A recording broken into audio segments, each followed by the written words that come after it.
Have you ever had life throw you a curveball that made you question everything you thought you'd left behind?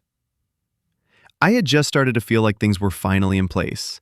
I had a stable job, a quiet apartment in a city far from where I grew up, and a small circle of people who didn't know much about my past.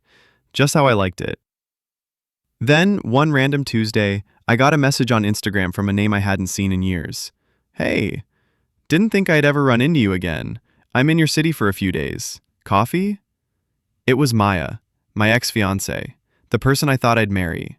The one I left without much of an explanation because I didn't know how to fix what we'd broken, and I didn't think I could fix myself either.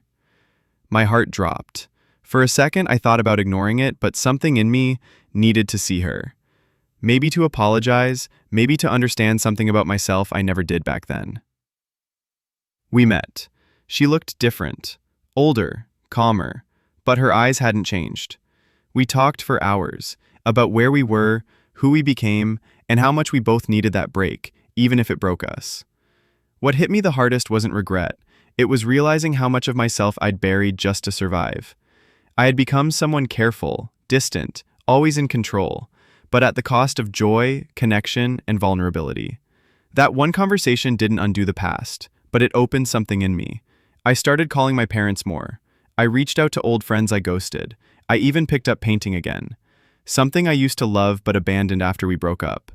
Life didn't go backward, but something shifted. I stopped running from who I was. What I learned? The past doesn't always come back to haunt you. Sometimes it shows up to remind you who you really are, and who you're still allowed to become.